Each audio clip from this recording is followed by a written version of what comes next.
Good morning my dear students. Pankaj, Mukesh, Vipul, Manjeet, very good morning. और आज class शुरू करने से पहले आई थॉट कि क्यों ना हम लोग अब हर रोज एक थॉट ऑफ द डे कुछ उस पर बात करें।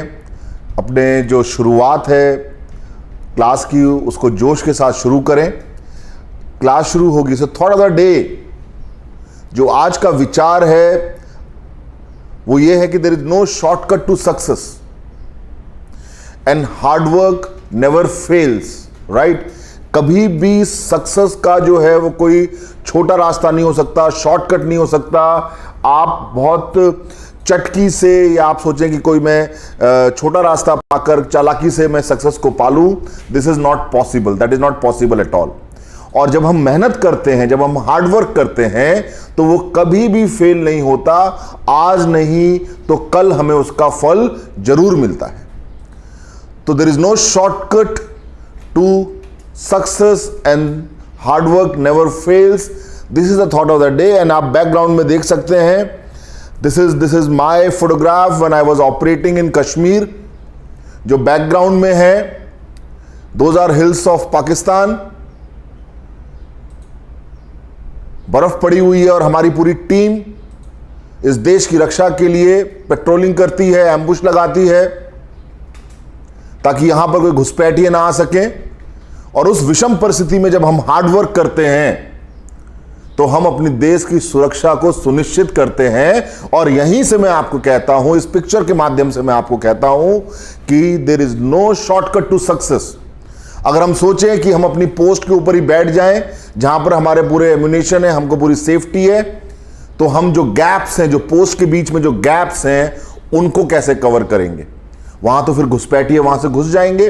तो चाहे बर्फ पड़ रही हो, चाहे कैसी भी विषम परिस्थितियां आ रही हो, हम लोग अपनी मेहनत करते हैं। तो यही मेहनत आपको करनी है, यही हार्डवर्क आपको दिखाना है। और इसी जज्बे के साथ कि सक्सेस के लिए कभी भी छोटा रास्ता नहीं होता और कोई शॉर्टकट लेके आप सक्सेस नहीं पा सकते, आपको कड़ी मेहनत करनी पड़ेगी। तो मेरे प्यारे बच्चों, आज ही हम क्लास शुरू करते हैं। और आज ही क्लास शुरू करने से पहले मैं आपको एक चीज और याद दिलाना चाहूंगा कि 30 तारीख जल्दी आ रही है और 30 तारीख को स्कॉलरशिप टेस्ट है, इसमें पार्टिसिपेट करें। आप सभी को बहुत बहुत प्यार। मुकेश जाट, जयराम जी, धर्मेंद्र, देवेंद्र यादव, जय हिंद, Sumant, love you too. So आप सभी को आज नया टॉपिक हम शुरू करने वाले हैं। आज नया टॉपिक जो है वो प्रोनाउन है।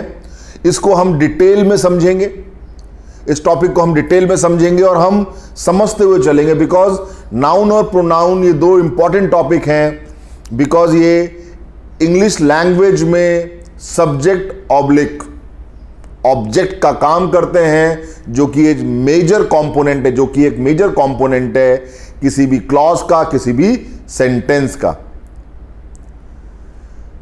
या सैफिन बाबू ने बहुत ही शानदार लिखा है, प्रयास लिखना चाहिए था, प्रयत्नम सर्वसिद्धि सदनम।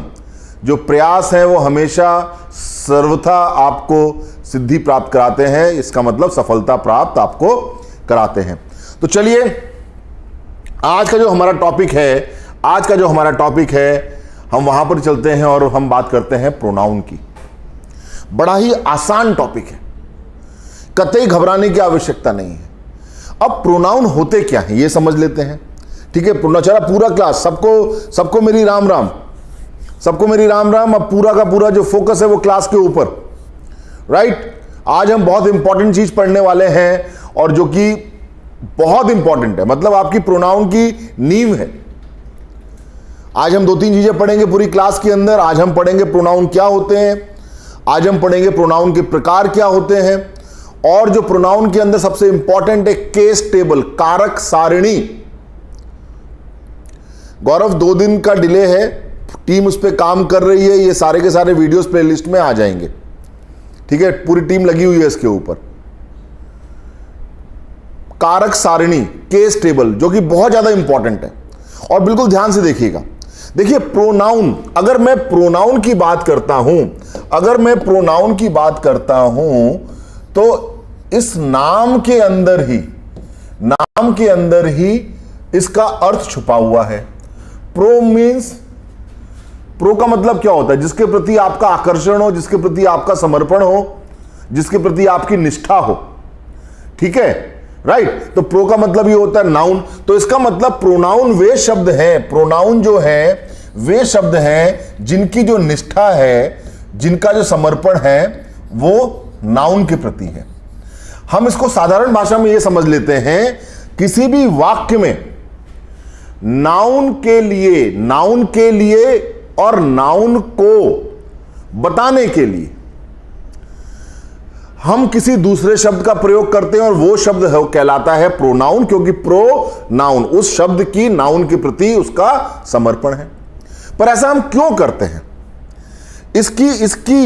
इसकी जरूरत क्या है? फॉर एग्जाम्पल मैं आपके सामने एक सेंटेंस लिखता हूं। लेट्स से मैं लिखता हूं Ravi is a good boy. Ravi is going to Jaipur. Ravi will bring sweets for Ravi's family।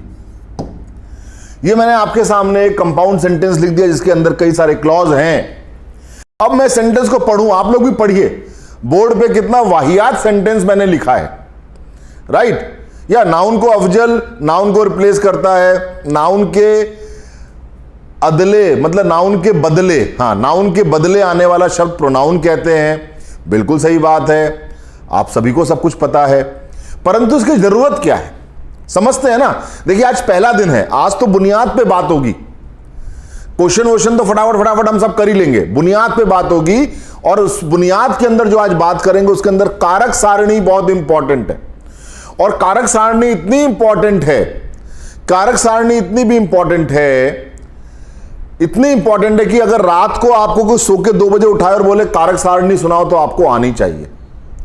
तो आज पूरा फोकस हमारा कारक सारणी पे होगा, लेकिन उससे पहले हम आज समझ रहे हैं, ठीक है, इससे पहले आज हम समझ रहे हैं, उमेश का भी वो रोकिएगा, मैं बात करूंगा उमेश से। इससे पहले हम समझ रहे हैं सेंटेंस क्या है।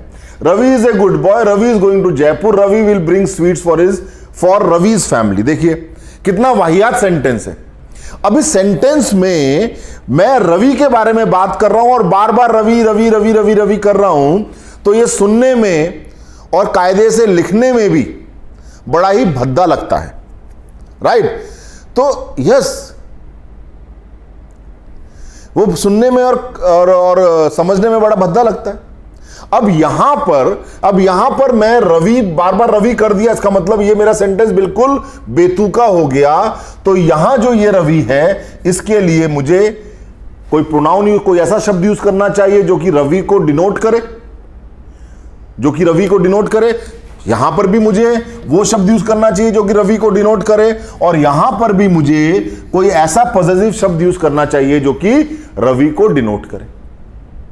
तो यहां जरूरत महसूस होती है प्रोनाउन की, राइट। अगर हम बात करें, अगर हम बात करते हैं, अभी काइंड पे जाने से पहले मैं इसको रब करता हूं और मैं 2-3 चीजें समझाने की कोशिश और करता हूं आपको प्रोनाउन के केस में। तो एक चीज तो हमने समझ ली कि हमको एक प्रोनाउन की आवश्यकता इसलिए पड़ी बिकॉज सेंटेंस में नाउन का बार बार रेपिटेशन जो है वो बोरिंग है, वो वाहियात है, बेकार है, तो हमें प्रोनाउन की आवश्यकता पड़ी।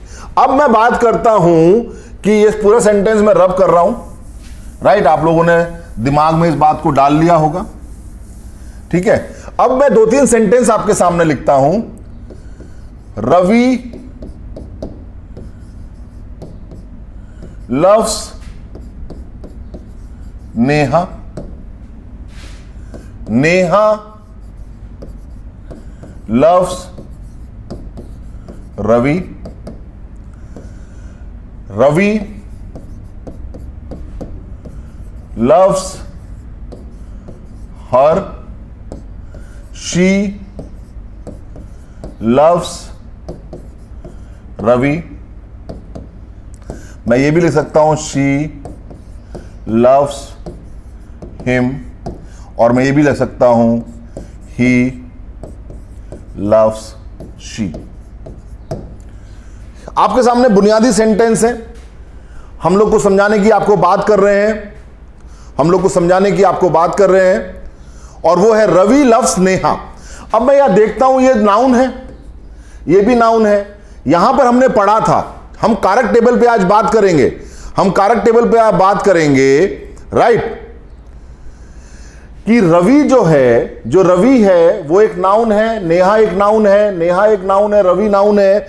और रवि जब सेंटेंस के सब्जेक्ट के रूप में आया, रवि जब सेंटेंस के सब्जेक्ट के रूप में आया, यहां पर पहले सेंटेंस में रवि जो है वाक्य का सब्जेक्ट है, और दूसरे सेंटेंस में रवि जो है वाक्य का ऑब्जेक्ट है. उसी प्रकार पहले सेंटेंस में नेहा जो है वाक्य का ऑब्जेक्ट है, और दूसरे सेंटेंस में नेहा जो है वाक्य का सब्जेक्ट है. तो नाउन के केस में तो कोई प्रॉब्लम है ही नहीं. नाउन चाहे सब्जेक्ट की जगह पे हो, चाहे ऑब्जेक्ट की भी जगह पे हो, उसके रूप में कोई परिवर्तन नहीं होता. परंतु अब यहां देखिए, यहां देखिए, अब मैंने हर जो है इस वाक्य में डिनोट किसको किया है? नेहा को किया है. यहां पर मैंने शी जो है वाक्य में किसको डिनोट किया है? नेहा को किया है.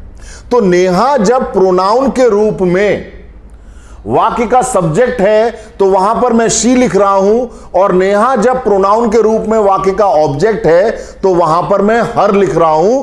इसका मतलब हमको यह समझने की आवश्यकता है कि प्रोनाउन जो है वो स्पेसिफिकली दिए गए हैं.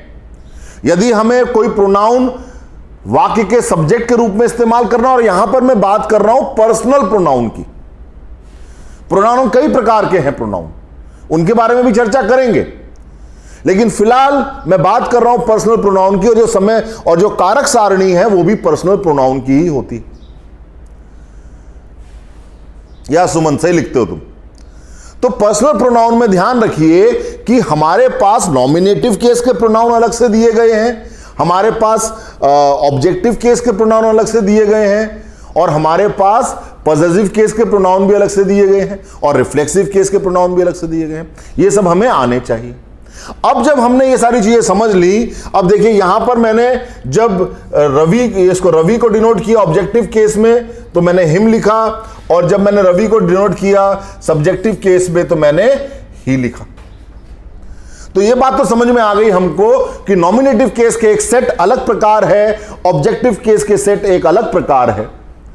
पर अब प्रोनाउन के बारे में दो तीन बातें और हैं. प्रोनाउन के बारे में दो तीन बातें और हैं. पहली बात, प्रोनाउन चूंकि मैंने आपको बताया और आप सभी को पता भी है, दुनिया जहान से ज्ञान आप सभी को है कि प्रोनाउन जो है वो नाउन को रिप्लेस करता है, तो पहली बात, नाउन होगा तभी प्रोनाउन होगा वाक्य में. ऐसा नहीं है कि वाक्य जो है, फॉर एग्जाम्पल मैं कोरा वाक्य लिख दूं, he is a good boy. ये एक सेंटेंस है. क्या ये सेंटेंस सही है अपने आप में? क्या ये सेंटेंस अपने आप में सही है? देखने में सही लग रहा है, लेकिन यदि मैं इस सेंटेंस को आइसोलेशन में केवल इसी रूप में समझूं तो ये सेंटेंस गलत है. मैंने प्रोनाउन तो लगा दिया, लेकिन ये प्रोनाउन किसको रिप्लेस कर रहा है? वो नाउन कहां पर है? वो नाउन कहां पर है? वो नाउन कहां पर है? ये तो पता ही नहीं है. तो जब तक नाउन का विवरण नहीं होता, जब तक नाउन का विवरण नहीं होता, तब तक प्रोनाउन का प्रयोग नहीं होता. उसी प्रकार से जो नाउन है उसका जो नंबर है, उसका जो जेंडर है, और उसका जो पर्सन है, नाउन हमेशा थर्ड पर्सन का होता है. नंबर मतलब सिंगुलर प्लूरल, जेंडर मतलब मेल फीमेल. तो जिस नाउन का जो नंबर है, नाउन का जो जेंडर है, नाउन का जो पर्सन है, वैसा ही प्रोनाउन का इस्तेमाल होगा, क्योंकि जो प्रोनाउन है वो नाउन के, जो प्रोनाउन है प्रोनाउन नाउन के समतुल्य होता है, प्रोनाउन नाउन के समतुल्य होता है। ये तो 2-3 कंडीशन है। पहला कि जो प्रोनाउन है वो नाउन के समतुल्य होता है, नाउन होगा तो प्रोनाउन होगा, नाउन नहीं होगा तो प्रोनाउन नहीं होगा, राइट। और जैसा नाउन होगा वैसा प्रोनाउन होगा। तो यदि ये बुनियादी बात समझ में आ गई है तो अब हम समझते हैं आगे क्या है ना, प्रोनाउन के प्रकार क्या क्या होते हैं। मुझसे सवाल पूछा गया है कि सर प्रोनाउन से क्लर्क में क्वेश्चन आते हैं क्या? मनोज, बिल्कुल आते हैं। एरर के रूप में और फिल इन द ब्लैंक्स के रूप में भी प्रोनाउन के क्वेश्चन आते हैं, राइट। समझ में आई बात? ठीक है। ही आर गुड बॉय नहीं बेटा, ही एक सिंगुलर है। तो अगर आप ही आर लिख रहे हो, इज आर एम, आपको पता होना चाहिए जो टू बी वर्ब की फॉर्म है, is are am was were, ठीक है। क्या चीज किसके लिए आती है वो समझ में आना चाहिए। छोटे छोटे सेंटेंस बनाओ। मैं बहुत जटिल सेंटेंस बना सकता हूं, लेकिन आपको छोटे छोटे सेंटेंस से वाक्य को समझाने की कोशिश कर रहा हूं। अगर आपको समझ में आ गई ये बात तो आगे बढ़े। बेसिक है, बुनियाद है, कई बच्चों को ये चीज आती होगी, लेकिन मेरा फर्ज है उन बच्चों को भी ध्यान में रखना जो बच्चे इंग्लिश में अपने आप को कमजोर नहीं है वो, पर अपने आप को कमजोर समझते हैं, और उनके लिए इंग्लिश आसान बना के समझाऊं। ठीक है, चलिए जी आगे बढ़ते हैं। अब हम पढ़ते हैं। ये सिर्फ आपको बताने के लिए है, इससे घबराने की जरूरत नहीं है, क्योंकि हम हर एक चीज को बार बार पढ़ेंगे और समय वेस्ट ना हो इसलिए मैंने ये ऑलरेडी लिख दिया है। समय वेस्ट ना हो इसे ऑलरेडी मैंने लिख दिया है। धीरज, रवि की जगह पे ही होगा ना। रवि के बारे में जब मैं कह रहा हूं Ravi is a good boy, he is going to Jaipur, तो जो ही है वो मैंने रवि के लिए कहा, क्योंकि जब मैंने पहले सेंटेंस लिखा था, अब मैं क्या करूंगा, मैं ब्लैंक स्लाइड्स ले लूंगा, मैं मिटाऊंगा नहीं, और फिर ये पीडीएफ भी मैं आपको भेज दूंगा टेलीग्राम पे, राइट। तो हम लोग क्या करेंगे, आज से तो नहीं, कल मैं पूरा आपको क्लर्क का एक पेपर कराऊंगा, तो पूरी की पूरी जो पीडीएफ है वो मैं आपको टेलीग्राम चैनल पे भेज दूंगा, राइट। तो हमें हमेशा ध्यान रखना है सब्जेक्ट, या Siya is a good girl, सही है, दे आर गुड बॉय। अब यहां पर इनक्रेडिबल गुज्जर, मेरे बच्चे, दे आर गुड बॉय, फिर इसके बाद में सिंगुलर नहीं आएगा, प्लूरल आएगा, गुड बॉयज। ठीक है, क्योंकि आप दे किसके लिए है, बहुवचन के लिए है, और दे किसको डिनोट कर रहा है, अच्छे लड़कों को, ना कि अच्छे लड़के को, राइट। समझ रहे हो, ये समझेंगे धीरे धीरे, डोंट वरी। ठीक है, चलिए। तो अब हमारे सामने काइंड्स ऑफ प्रोनाउन है, काइंड्स ऑफ प्रोनाउन है हमारे सामने, प्रोनाउन के प्रकार। सबसे पहले पर्सनल प्रोनाउन, वे सर्वनाम, वे प्रोनाउन जो कि व्यक्ति के लिए या वस्तु के लिए प्रयोग होते हैं। इट की बात कर देता हूं। वैसे हम पर्सनल प्रोनाउन की बात करें तो डेफिनेशन तो यही कहेगी कि वे प्रोनाउन जो कि व्यक्ति के लिए इस्तेमाल होते हैं पर्सनल प्रोनाउन कहलाते हैं। आई, मी, वी, अस, ये सब हम पढ़ेंगे, हर प्रोनाउन को पढ़ेंगे, पर्सनल प्रोनाउन के नियमों को पढ़ेंगे, पॉसेसिव के पढ़ेंगे, डेमोन्स्ट्रेटिव के पढ़ेंगे। फिलहाल मैं आपकी केवल जान पहचान करवा रहा हूं कि प्रोनाउंस के प्रकार क्या हैं, प्रोनाउंस के प्रकार क्या हैं, right. This book is mine, सही है पर्वत। दे आर गुड बॉयज होगा, बिल्कुल सही कह रहे हो अनीश, वही मैंने कहा था, प्लूरल आएगा, बिकॉज दे डिनोट किसको कर रहा है, प्लूरल को। तो पर्सनल प्रोनाउन हो गए जो कि पर्सन को डिनोट करते हैं। पॉसेसिव प्रोनाउन, वे प्रोनाउन जो कि अधिकारवाचक होते हैं, जो कि अधिकार शो करते हैं। जैसे कि अभी सेंटेंस लिखा है, क्या कहते हैं, पर्वत सिंह ने, दिस बुक इज माइन। ठीक है, अब ये क्या क्या जटिलताएं होती हैं इसके अंदर, माइन किस किस को डिनोट करता है, माइन का मतलब क्या है, ये सब समझाऊंगा मैं जब अलग से लूंगा मैं। डेमोन्स्ट्रेटिव प्रोनाउन संकेतवाचक, हम डिनोट करते हैं, डेमोन्स्ट्रेट करते हैं। This, that, these, those, such, the same. This, that, these, those, such, the same, ये सारे डेमोन्स्ट्रेटिव प्रोनाउन हैं। ठीक है, हम सिंगुलर और नजदीक के लिए दिस कहते हैं, सिंगुलर और दूर के लिए दैट कहते हैं। Got it? ये सारी चीजें हम पढ़ेंगे, इनके नियम भी पढ़ेंगे हम। डिस्ट्रीब्यूटिव प्रोनाउन, डिस्ट्रीब्यूटिव मतलब जो बांट देते हैं।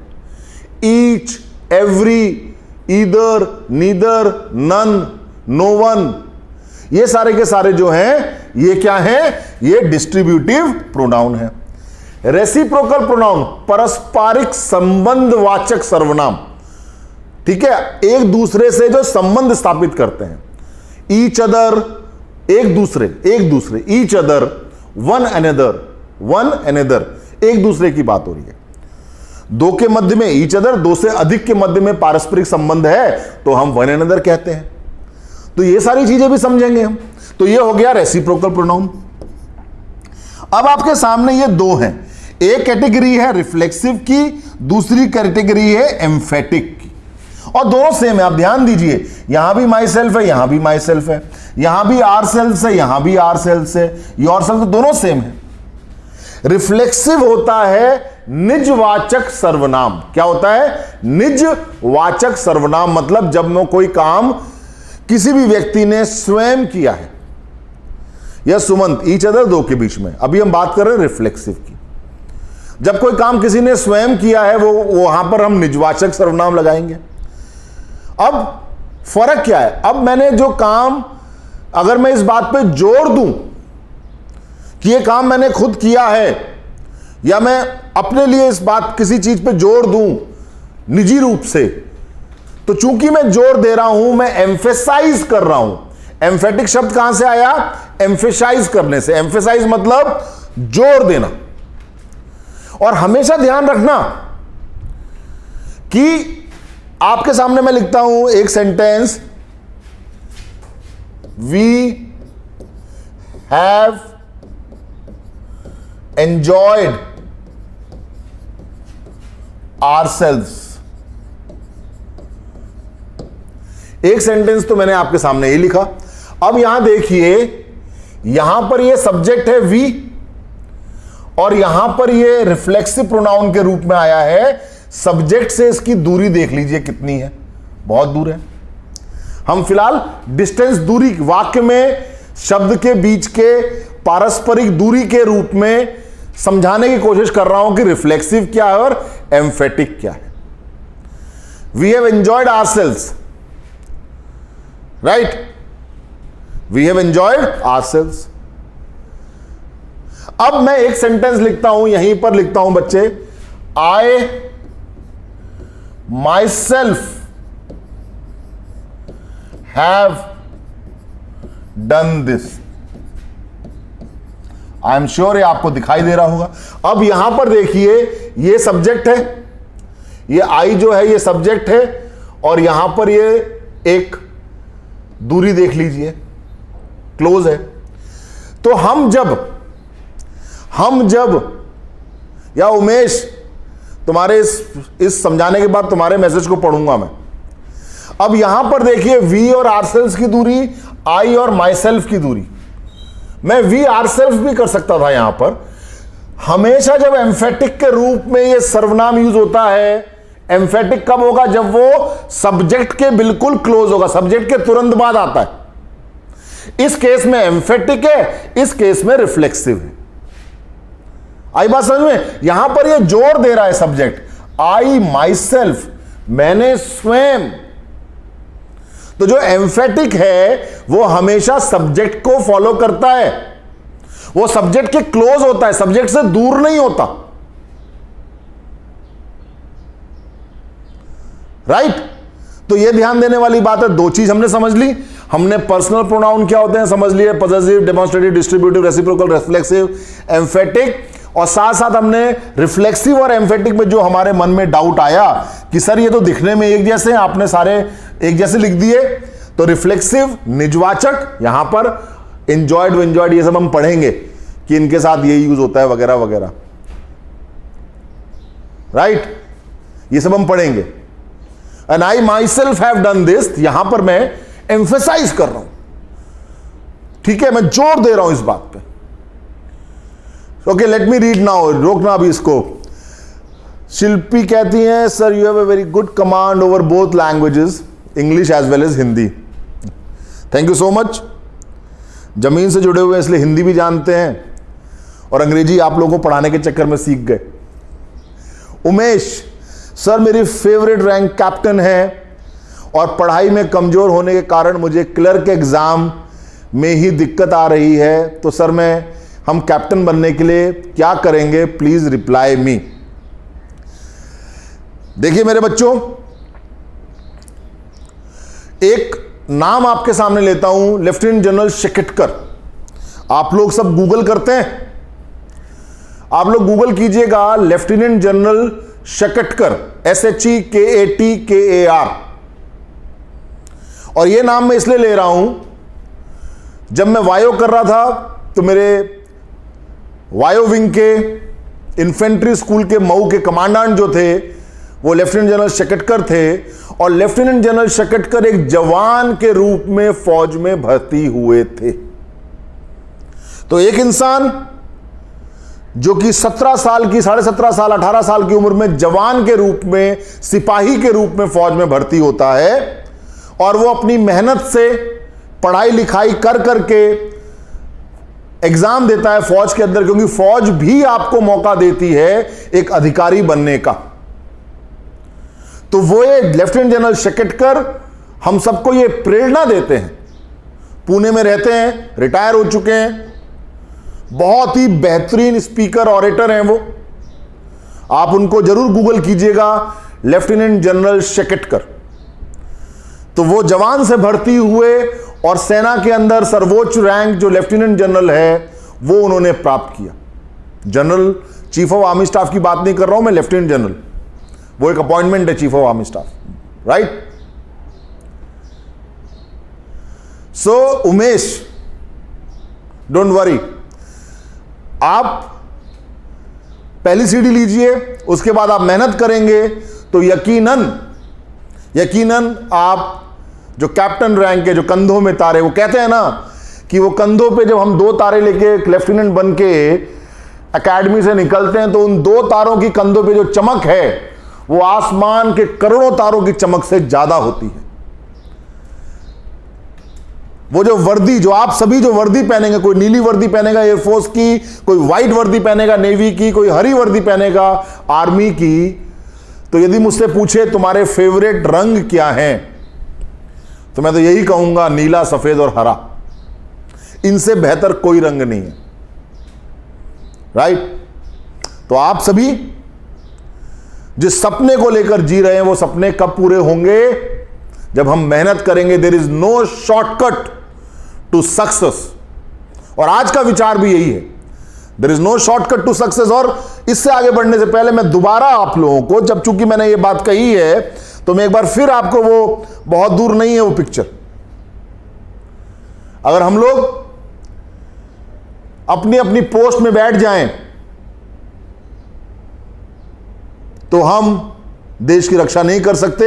विषम परिस्थितियों के अंदर भी बर्फ पड़ रही होती है, बारिश हो रही होती है, और हम और हमारे वीर जवान इस देश की रक्षा के लिए जंगल जंगल घूम रहे होते हैं। So please work hard, be a योद्धा इन लाइफ। योद्धा कौन होता है? जो पूरी सेना के खत्म होने के बावजूद भी लड़ता रहता है, हिम्मत नहीं हारता, उसके हाथ कांपते नहीं है, उसके हाथ से उसका हथियार छूटता नहीं है। और यह, इसी बात को यदि मैं अपने आम जीवन पर लेकर आऊं तो मुश्किल पेपर भी आ जाए तो भी मेरी कलम कांपेगी नहीं, मैं दिमाग लगाऊंगा और सॉल्व करूंगा, क्योंकि मैंने हर चीज पढ़ी है।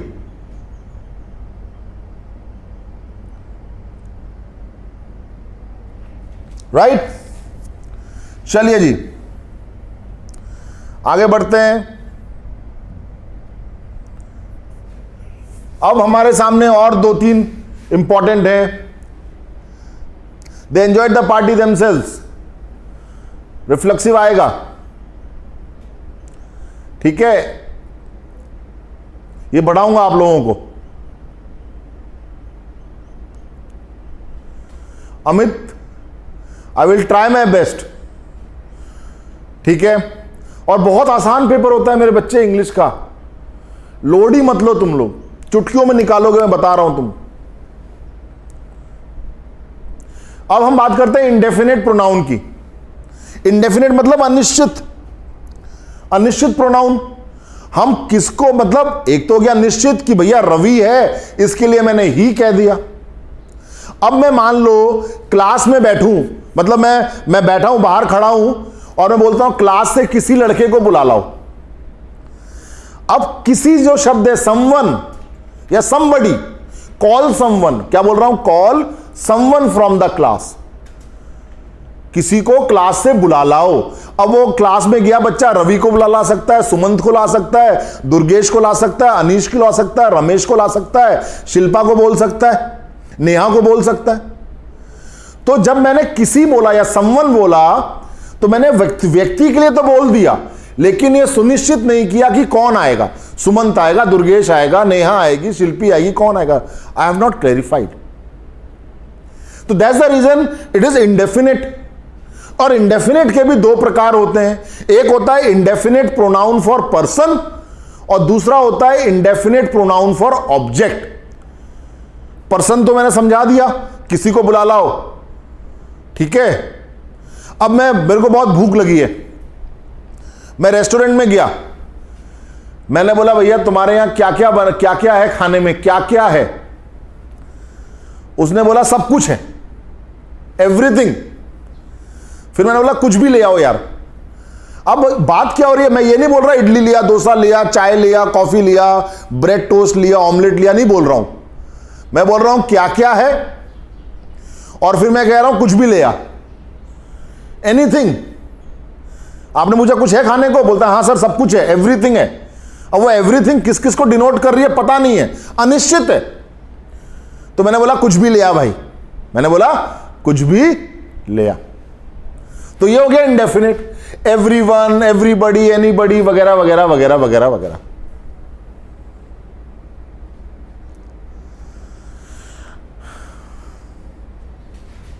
Right, let me have a glass of water.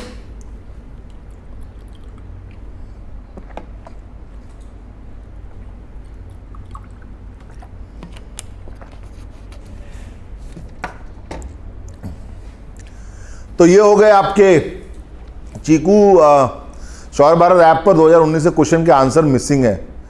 कौन से सब्जेक्ट के? English,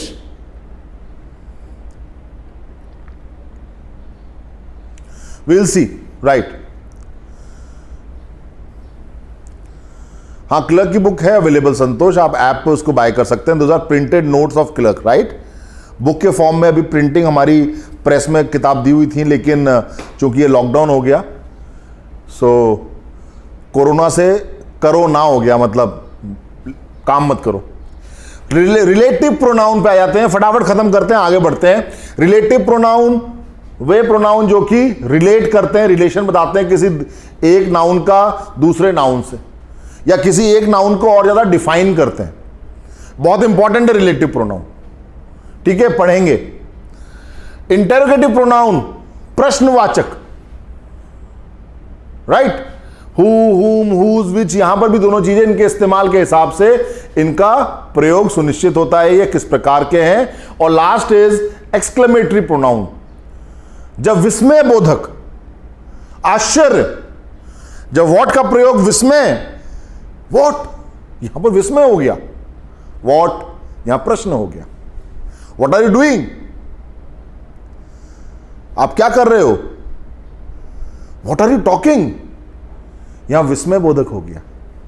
got it. तो ये हैं आपके प्रोनाउन के प्रकार। और अब क्लर्क का पेपर जरूर क्लियर करूंगा, बिल्कुल करोगे Sarang, I am very sure. मेरी कोशिश है कि आप लोगों की बुनियाद पक्की कर सकूं। क्लर्क क्या, this class is for all the exams, चाहे एनडीए हो, चाहे सीडीएस हो, एफकैट हो, हिंदुस्तान का कोई भी एग्जाम जिसमें अंग्रेजी आती हो, राइट, हम ये पढ़ के इसको क्लियर कर सकते हैं। और दोबारा कहता हूं, एवरेस्ट की चोटी पर वही ले आ सकता है जिसने एवरेस्ट की चोटी चढ़ी है। ठीक है, हम पहली बार में सेलेक्ट हुए थे, बहुत स्ट्रगल किया, किसी और एग्जामों में फेल भी हुए, फौज में सेलेक्ट हो गए, लेकिन मेडिकल के 2 एग्जाम 2 बार दिए, एक बार भी नहीं हुआ। एक बार डेंटल मिली, एक बार वेटनरी मिली, एमबीबीएस नहीं मिली, राइट। तो फेलियर भी होता है लाइफ में, और फेलियर से कभी घबराना नहीं चाहिए, सीखना चाहिए। कुछ दिन पहले किसी बच्चे ने, स्टूडेंट ने बोला था, सर आप अपने बारे में बताओ, अपनी स्टोरी बताओ। तो एक दिन मैं आपको थोड़ा चैप्टर, थोड़ी स्पीड पकड़ लूँ, अभी नाउन हुआ, आर्टिकल हुआ, प्रोनाउन और हो जाए तो करीब आधा कोर्स, मतलब क्लर्क के हिसाब से आधा हो जाएगा, और Y group, X group, navy के हिसाब से 30% हो जाएगा। तो फिर आपको एक दिन स्टोरी सुनाऊंगा, राइट। बहुत स्ट्रगल किया हमने, दिन में 50-50 किलोमीटर साइकिल चलाते थे, कभी इधर जा रहे हैं, कभी बच्चों को पढ़ाने जा रहे हैं। जब मैं 8वीं में था तो 7वीं के बच्चे को ट्यूशन पढ़ाता था। 8वीं क्लास से मैंने पढ़ाना शुरू किया। घर में सबसे बड़े थे, लगता था कि हमारी जिम्मेवारी है, हमारा खर्चा हमारे पेरेंट्स पे नहीं आना चाहिए। पिताजी की इतनी तनख्वाह नहीं थी। 2 छोटे भाई, 2 बहनें और थी छोटी। एक बहन को अजमेर में उसको कॉलेज में एडमिशन दाखिला मिला तो उसको हॉस्टल में रह के पढ़ना पड़ा, तो खर्चा पिताजी पे ज़्यादा आ गया। हमने अपने पढ़ाई के लिए कोई खर्चा नहीं लिया, हमने बच्चों को ट्यूशन पढ़ाया और पैसा कमाया और अपने खर्चे निकाले और बहन का भी खर्चा भेजा। तो कई सारी चीज़ें हैं जीवन में, बहुत सिखलाई होती है। हर कोई चांदी की चम्मच लेके पैदा नहीं होता, और हिंदुस्तान में हर कोई क्या, हिंदुस्तान में तो 99% लोग जो हैं वो चांदी की चम्मच लिए पैदा नहीं होते, वो 1% ही हैं। तो सब लोग मेहनत करते हैं, राइट। ठीक है, चलिए जी, क्लर्क की रिटन एग्जाम मेरा होना है। मैं आपके यूट्यूब चैनल से प्रिपरेशन करता हूं। Shall I succeed? Yes, you will get success Karan, don't worry about that, right. ठीक है, चलिए तो चलिए पहले आगे बढ़ते हैं। और अब हम, ओहो, ये तो चीज बड़ी जटिल आ गई हैं। या Suman, I love you all and I am proud of you all. आप सभी बेहतर हैं, बेहतरीन हैं, बेस्ट हैं और योद्धा हैं। तो आज हम अब इस टेबल को भरेंगे, और ये टेबल मैं एक दिन आप सभी को जूम पे लूंगा, आप सभी को मैं अनाउंस करूंगा, आप लोगों को मैं जूम आईडी शेयर करूंगा, और आप सभी मेरे साथ जूम कॉल पे आएंगे, और मैं ये केस टेबल सबसे लिखवाऊंगा उस पे। ये केस टेबल जिसने नहीं लिखी, स्क्रीन में घुस के उसके कान मरोड़ूंगा मैं ऐसे करके। ये याद होनी चाहिए, लिख लिख के याद कर लेना इसको, क्योंकि बेटा प्रोनाउन में 2-3 जगह सवाल आएंगे। एक सवाल आएगा पर्सनल प्रोनाउन पे आ सकता है, एक आपका रेसिप्रोकल या इंडेफिनिट पे आ सकता है, और एक आपका जो आएगा वो रिलेटिव पे आ सकता है। अब यहां पर यदि आपको दिक्कत है, अगर केस टेबल याद नहीं है तो गलती करोगे, राइट। तो इस केस टेबल को पढ़ लेते हैं, समझ लेते हैं। अब हम प्रोनाउन में बात करते हैं तो 3 पर्सन की, अंग्रेजी में या किसी में भी, चाहे हिंदी व्याकरण है चाहे अंग्रेजी की ग्रामर है, हम 3 पर्सन्स की बात करते हैं। फर्स्ट पर्सन, सेकंड पर्सन और थर्ड पर्सन। मैं फर्स्ट पर्सन, जिससे मैंने बात कही वो सेकंड पर्सन, राइट, और जिसके बारे में बात कर रहा हूं वो थर्ड पर्सन। इस प्रकार से एक चेन है। और अभी हम बात कर रहे हैं पर्सनल प्रोनाउंस की। किसकी बात कर रहे हैं? पर्सनल प्रोनाउंस की। नीचे करो, एक बच्चे ने कुछ लिखा है, बस पढ़ना चाहता हूं इसको। सलाह के 100 शब्द से ज्यादा अनुभव की एक ठोकर इंसान को मजबूत बनाती है। कुछ बातें समझने पर नहीं बल्कि खुद पर बीत जाने पर ही समझ में आती हैं। बिल्कुल सही है, बिल्कुल सही है। और समझदारी एक और बात में है कि हम दूसरों के तजुर्बे से सीख ले लें, ताकि जब वैसा वक्त हमारे पास आए तो हम विजेता के रूप में उभरें। इसी में समझदारी है। तो चलिए अब हम हाँ, हिंदी में दो ही होता है, ठीक है। ओके, अब हम बात करते हैं पर्सनल प्रोनाउन की, और अब हम बात कर रहे हैं, इसको मैं भरता हूं। अगर मैं फर्स्ट पर्सन की बात करता हूं तो यहां सबसे पहले आएगा आई। आई क्या हो गया? ऑब्जेक्टिव केस का प्रोनाउन हो गया। मी, माई, माइन, और यहां पर my, myself, myself, right. ये फर्स्ट पर्सन है। I, me, I is nominative case, me is objective case, me is objective case, my is positive adjective. ये सब क्या होते हैं समझाऊंगा मैं आपको। Mine is positive pronoun and myself is.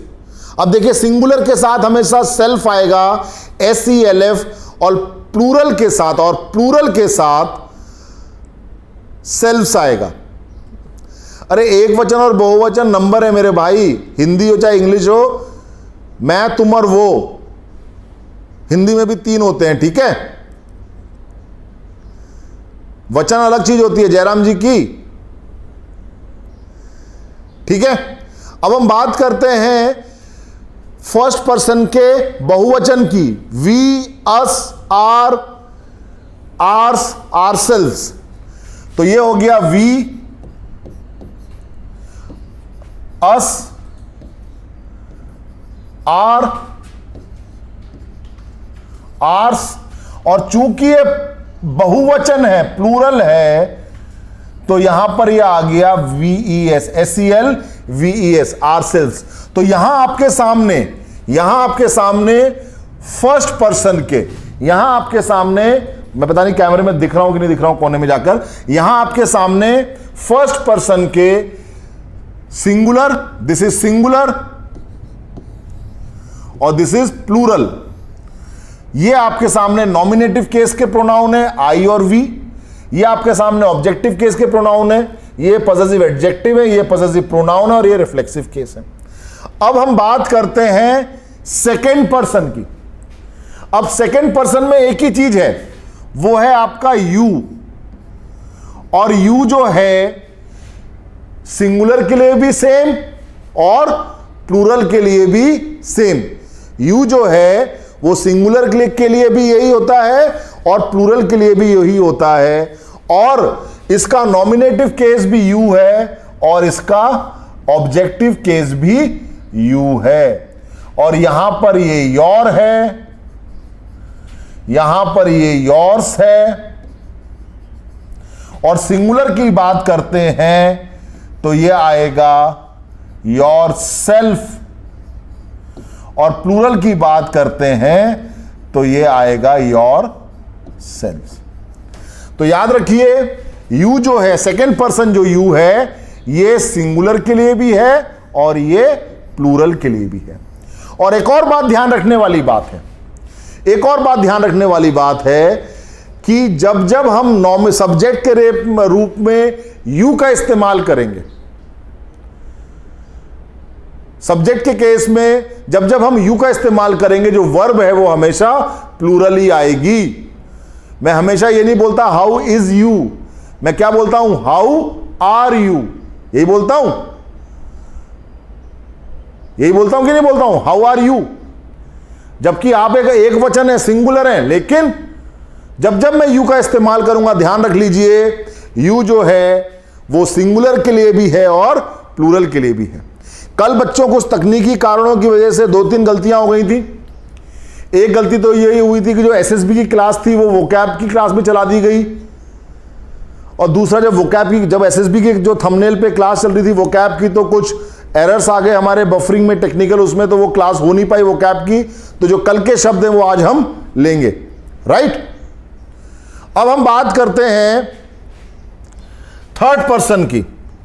हम बात करते हैं थर्ड पर्सन की, तो ये हो जाएगा ही, शी, इट और दे। ये जो मैंने नीचे लिखा है ये आप लोगों को दिख रहा है या तो फिर हाँ यहीं से लिखना होगा मेरे को, ही, शी, इट, दे। ये दे दिख रहा है क्या? एक बार मैं देख लेता हूं। हाँ ये दिख रहा है, ठीक है। तो ये हो गए मेरे थर्ड पर्सन के, ही, शी, इट, दे। इसका objective case him, her, it और देम। इसके objective case him, her, it, them.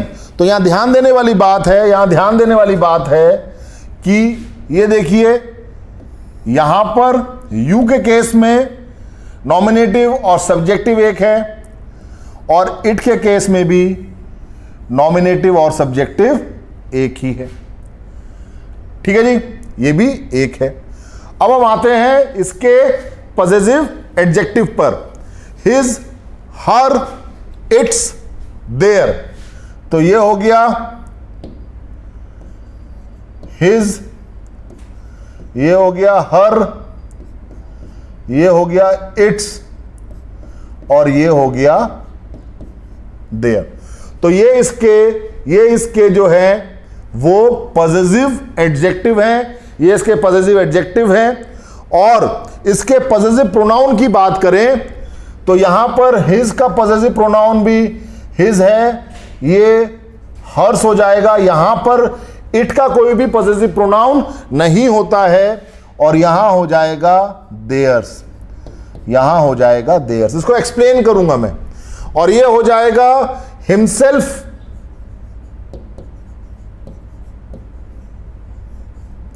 ये हो जाएगा हरसेल्फ, ये हो जाएगा इटसेल्फ और ये हो जाएगा देमसेल्व्स। ये आपके सामने कारक सारणी है मेरे बच्चों। ये मैं साइड में गया हूं, आपके सामने आपको सब दिखेगा। ये कारक सारणी जो है 27 June is not yet confirmed, it's a wrong date. ठीक है, गलत है ये। कुछ भी कोई लोग भी वायरल कर देते हैं, उनको तो अपने चैनल के रेवेन्यू से मतलब है। बावले होकर दुनिया देखती रहती है, बावले होकर उसको शेयर करती रहती है। अफवाहें, मैं बता दूं आपको, अफवाहें जो है ना वो ज्यादा फैलती हैं। अच्छी और सच्ची बात ना सब बोलते हैं बकवास है, तो सब हमें पता है। अफवाहें पता नहीं होती हैं तो बोलते हैं अच्छा पता करो पता करो पता करो, और फिर उसको फैलाते रहते हो। अगला आदमी बोलता है वाह मजे आ गए। ये दुनिया पागल है। ये देखो मेरे नोट छप रहे हैं, नॉनसेंस। पढ़ाई जारी रखो, डेट अपने आप मालूम पड़ जाएगी। बिना डेट अनाउंस किए फौज एग्जाम नहीं लेगी, ये गारंटीड है। ठीक है, आप तो मान के चलिए कि आने वाले 20 दिन बाद मेरा एग्जाम है, पढ़ाई कर लीजिए। बिना बिना बिना डेट दिए एग्जाम नहीं होगा, एग्जाम डेट मिलेगी आपको, राइट। चलिए जी, तो अब हमारे सामने जो ये इसका महत्व समझते हैं, इसका महत्व समझते हैं। जब भी कोई प्रोनाउन वाक्य में सब्जेक्ट की जगह आएगा, पर्सनल प्रोनाउन, तो वो ये यूज होंगे सारे के सारे। ये जो पूरी की पूरी जो टेबल है ये काली पीली नीली हो गई है अब आपके सामने। जब भी कोई पर्सनल प्रोनाउन वर्ब का सब्जेक्ट होगा तो यही हो सकते हैं, यही हो सकते हैं। I, we, you, he, she, it, they. यहां पर एक एरर में गलती करके देगा, वो यहां गलती करके देगा, और बहुत बड़ी गलती वो यहां करता है एग्जामिनर। यहां पर वो स्पेलिंग गलत कर देता है। रिफ्लेक्सिव प्रोनाउन केवल यही होते हैं, इसके अलावा कोई रिफ्लेक्सिव प्रोनाउन नहीं होते हैं। एक वन सेल्फ और होता है, वन के लिए हम वन सेल्फ का प्रयोग करते हैं, वो बता दूंगा। लेकिन अगर वो माई सेल्फ लिख दे तो गलत है, आर सेल्फ लिख दे तो गलत है। योर सेल्फ सही है, हिम सेल्फ लिख दे, तो यहां पर रिफ्लेक्सिव में एग्जामिनर गलती करता है एरर के अंदर। जब जब वाक्य के अंदर ऑब्जेक्टिव केस के प्रोनाउन होंगे, मतलब कोई प्रोनाउन, कोई पर्सनल प्रोनाउन जो है वाक्य में ऑब्जेक्ट की जगह इस्तेमाल होगा, तो वो यही होंगे, वो यही होंगे। तो ये महिमा है हमारे केस टेबल की, और ये केस टेबल मेरे प्यारे बच्चों आज का आपका टास्क है। ये केस टेबल अगर आपको याद है तो आप हर चीज प्रोनाउन की, पर्सनल प्रोनाउन जो कि सबसे ज्यादा इंपॉर्टेंट है, वो आप याद कर लेंगे। ये आपको लिख लिख के याद होनी चाहिए। आप आज जितने बच्चे ये बोल रहे हैं कि सर हमें सेलेक्ट होना है, सेलेक्ट होना है, मैं देखता हूं, और सेलेक्ट तो सबको होना है, नहीं तो आप पागल थोड़ी हो अपना डेटा खर्च करोगे, हैं? मुझ पे डेटा थोड़ी खर्च करोगे, तो ढिंचक पूजा के गाने सुनोगे आप लोग, है कि नहीं? या सपना चौधरी का डांस देखोगे? तो इसका मतलब आपको सेलेक्ट तो होना है, इसलिए अपना डेटा। और मैं कोई अक्षय कुमार, अमिताभ बच्चन तो लगता नहीं हूं, शाहरुख खान है।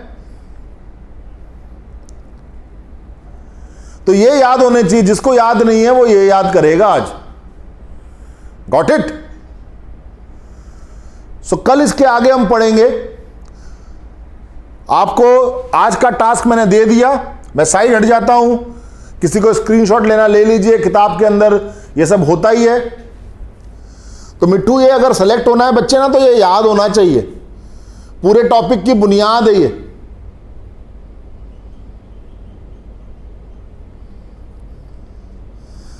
चलिए जी, बस जोश भरा रहना चाहिए, कहीं से लीक नहीं हो जाना चाहिए, यह ध्यान रखना, ठीक है? वो होता है ना कि वो पार्टी है शाम को 6 बजे और हमने सुबह 6 बजे गुब्बारे फुला दिए, और जब तक पार्टी आई तब तक गुब्बारों की हवा निकल गई। वो नहीं होना चाहिए। अगर जोश भर दिया है उस गुब्बारे के अंदर, तो वो निकलना नहीं चाहिए एन वक्त तक, लास्ट मोमेंट तक। बेटा सिंटैक्स इसके बाद शुरू होगा, ठीक है? सब्जेक्ट वर्ब एग्रीमेंट है ना, इसके बाद पहले वर्ब पढ़ाऊंगा, टेंस पढ़ाऊंगा, तो आप नाउन समझ गए, आप प्रोनाउन समझ गए, तो आप सब्जेक्ट और वर्ब समझ गए, आप वर्ब समझ गए, सब्जेक्ट समझ गए, ऑब्जेक्ट समझ गए, वर्ब समझ गए, उसके बाद सब्जेक्ट और वर्ब का एग्रीमेंट करेंगे। क्लियर है? चलिए जी, थैंक यू सो मच। और आफ्टर 5 मिनट्स, अभी 10:57 हो रहे हैं, 11 बजे हम लोग शार्प वोकैब की क्लास को शुरू करेंगे। Thank you Shilpi, thank you Mittu, thank you Pankaj, Afzal, Krishna. Krishna यार, we will do that, don't worry, ये सारे वीडियोस डाल देंगे, ठीक है? वर्ब और टेंस, मंजीत बिल्कुल, टेंस वर्ब होती है क्रिया, टेंस होता है काल, और वर्ब के रूप हैं वो हमें काल बताते हैं, दोनों अलग अलग हैं। वर्ब में हम कुछ बुनियादी चीजें भी पढ़ेंगे, फाइनाइट वर्ब्स क्या होते हैं, नॉन फाइनाइट्स क्या होते हैं, ट्रांजिटिव क्या होते हैं, इंट्रांजिटिव क्या होते हैं, ताकि हमारी नींव मजबूत हो। हम रटे नहीं कि लेट के बाद ऑब्जेक्टिव केस के प्रोनाउन आते हैं। भैया क्यों आते हैं? लेट अपने आप में एक ट्रांजिटिव है, ऑब्जेक्ट होना जरूरी है, इसलिए आएगा। Got it? Thank you so much. स्वस्थ रहें, मस्त रहें और मेहनत करें। There is no shortcut to success. जय हिंद।